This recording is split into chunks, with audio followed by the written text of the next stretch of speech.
কিছু মানুষ জীবন থেকে দূরে চলে যায়, কিন্তু মন থেকে কখনো যায় না। কেউ একজন বলেছিল, তোমার এত দুঃখ আর কষ্ট কেন?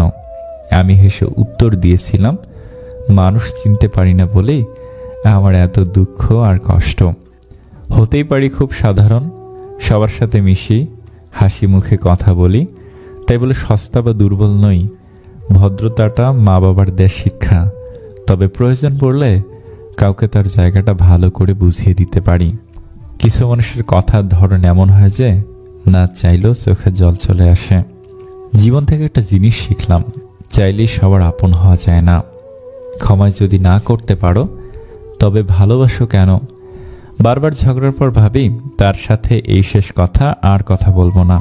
কিন্তু ঠিক একটু পর বুঝতে পারি তাকে ছাড়া 1 মিনিটও থাকতে পারবো না। অভিমানটা সবার উপর আসে না, থাকলে কাছে কে আর বোঝে, হারিয়ে গেলে তবেই খোঁজে। শরীর স্পর্শ নয়, চোখের দিকে তাকিয়ে মন স্পর্শ করাকে ভালোবাসা বলে। অবশ্যই অপেক্ষা করা উচিত, তবে তার জন্য নয় যে তোমার অপেক্ষার কদর করতে জানে না। অপমান করতে যোগ্যতা লাগে না, তবে সম্মান করতে শিক্ষা লাগে।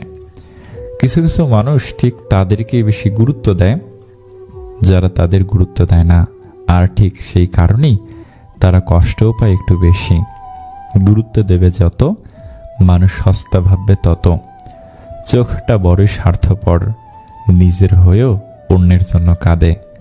হাত ছেড়েছে যারা, শিখিয়েছে তারা, সব সম্পর্ক স্থায়ী নয়, নিজেকে নিজেই ভালো রাখতে হয়।